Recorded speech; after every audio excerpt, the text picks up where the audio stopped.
The moment those sirens started up, my stomach just about dropped straight through the driveway. Picture two cop cruisers tearing down a quiet cul-de-sac, lights blazing like they were responding to a bank robbery instead of a Saturday morning in suburbia. I'm standing there, hands up, just a little still holding my phone, filming the whole thing, while our infamous HOA president, Valerie Monroe, you know the type, pink blazer heels that click like gunfire, starts shouting at the cops. That's him, arrest him. He threatened me. Yeah, that happened. My Lamborghini Urus is sitting there behind me, sun bouncing off the hood, worth more than most folks' houses around here. And suddenly that makes me a criminal in my own driveway, because I wouldn't sell it to her for $1. Not making that up, $1. About 30 minutes earlier, I was just a guy enjoying some peace. I had music playing, microfiber towel in hand, giving that Lambo the spa treatment after a week of grinding at the cybersecurity firm I built from nothing. For me, that car was more than just metal and horsepower. It was proof 15 years of 80-hour weeks eating ramen, living cheap, missing out, all leading up to this little slice of joy in a world that usually doesn't hand you much. Then, of course, Valerie Monroe shows up, voice like a cheese grater on a chalkboard. "Good morning, Mr. Cole." She sing-songs, dragging her sullen teenage son Brandon along for the walk, clipboard in hand, sunglasses balanced on her head like a crown. She doesn't even bother with small talk before she's eyeing the Urus. "He's been obsessed with your car," she says, and Brandon looks up just long enough to tell her it's got the twin-turbo V8. Like that should mean something to her. "His birthday's next month," she goes on. "So what's your asking price?" I laughed, thinking she had to be joking. "It's not for sale," I tell her. Wrong answer, apparently. She pulls out a checkbook. "Everything's for sale, Mr. Cole. $20,000 cash." When I say that doesn't even scratch the surface, she waves her hand like I just tried to haggle over a toaster. "It's used," she says. 6 months old. $25,000 is generous. Now, I've done this dance with pushy people before, but I've never seen someone so insulted by the word no. She doubles down, gets in my space, says she'll go $30,000 final offer. Still a hard no from me. And that's when she really lets her Karen flag fly, pulls a crisp dollar bill out of her purse like it's some holy relic. "You sell it for $1 as a good deed. Karma will reward you tenfold." I wish I could say I handled it gracefully, but honestly, I just stared at her. That's when she drops the mask. "You might want to reconsider, Mr. Cole. That vehicle is in violation of our HOA aesthetic regulations. Excessive gloss, non-neutral color, disruptive exhaust." I pointed out there was nothing in the rules about car color, but she was already flipping through her clipboard. "We'll find something. Or we'll make an amendment." That's when I started recording. She didn't like that. Started talking real quiet, then suddenly grabs my car door handle and tries to open it. Locked, thank God, but it was loud enough that you could feel the whole street tense up. "Step away from my car," I say. She starts yelling, dials 911, and within 5 minutes there's sirens, neighbors at their windows, the works. Her performance is Oscar-worthy, tells the dispatcher I'm threatening her, won't let her leave, that I'm getting aggressive. I just stand there filming, shaking my head. When the cops roll up, they go full cop mode. Hands on holsters, yelling at me to keep my hands up. I tell them I'm the homeowner, got everything on video. That's when my neighbor Lucas, God bless him, runs over phone out, says he's been filming too, and saw the whole thing. The officers separate us, watch my footage.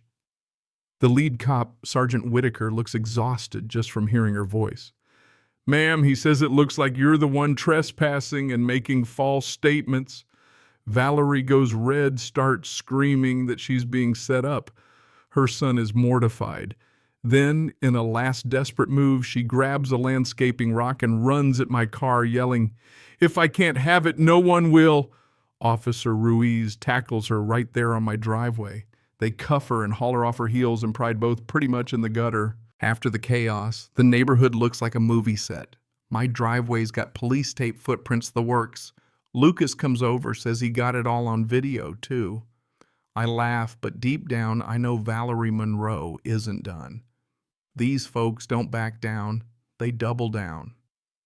By noon, the HOA group chat is lighting up, half the residents speculating, the other half sending me screenshots. That night, Sergeant Whitaker stops by. She's made bail, he says, but you've got nothing to worry about. Video's clear as day. She's facing real charges. I try to keep my cool, but honestly, I'm bracing for round 2. And sure enough, Monday morning, there's an envelope taped to my door. Official Lakeside Meadows letterhead violation notice for my excessive glare, non-neutral color scheme, noise disturbance, and public nuisance due to police activity. Signed by Valerie, dated 2 days before her arrest. I couldn't help but laugh. Petty doesn't even begin to cover it. I go down to the county records office, grab every HOA bylaw, highlight everything. Turns out none of the rules apply zip zero nada about cars. So I send in a formal appeal, CC the HOA board, their law firm, and my own lawyer for good measure. But that's not all. I start a private Facebook group called Lakeside Transparency.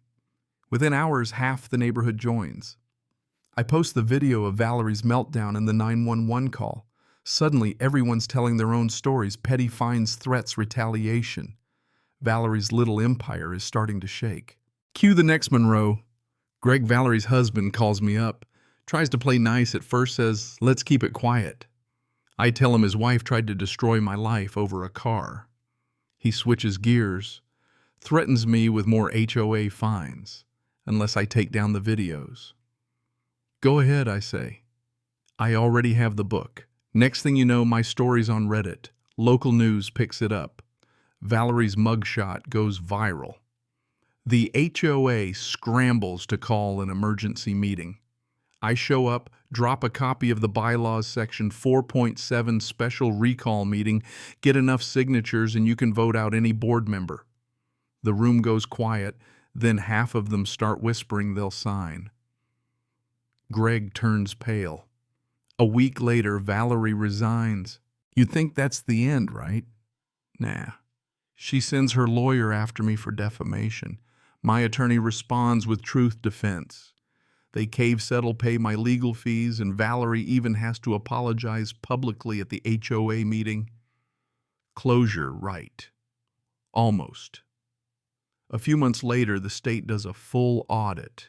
Turns out Valerie and Greg were funneling HOA funds through a fake lawn company. $87,000 gone. Now it's a criminal investigation. More news, more chaos, more apologies from neighbors. Somewhere in there, the real twist lands. Brandon, their son, messages me. Thank you for doing what's right. My parents needed to be stopped. That one hits harder than anything else. Valerie gets probation. Greg, too. Restitution, ordered their faces all over the news.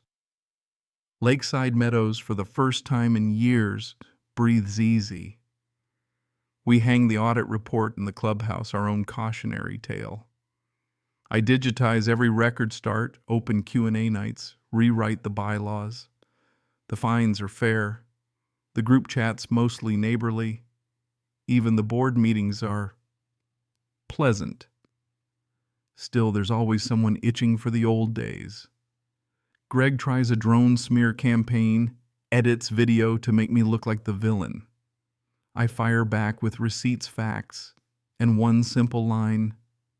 Integrity is the only luxury worth keeping. That goes viral too, but for the right reasons. By the time the dust settles, I'm standing on stage at a statewide HOA summit, explaining how you change an HOA from a weapon into a community. I tell them the real engine of change isn't horsepower, it's honesty, and I've got more proof in my driveway than I'll ever need. You'd think that'd be the happy ending. But HOAs never really let you ride off into the sunset. The old guard tries to have me kicked out of the regional council for disrupting the system, but the community backs me up. The governor even signs a transparency bill inspired by our neighborhood. Looking back, I realize it wasn't the car, the money, or even the fight that mattered most. It was standing up again and again until the truth finally drowned out the noise. That golden Lamborghini. Not just a trophy. It's a reminder.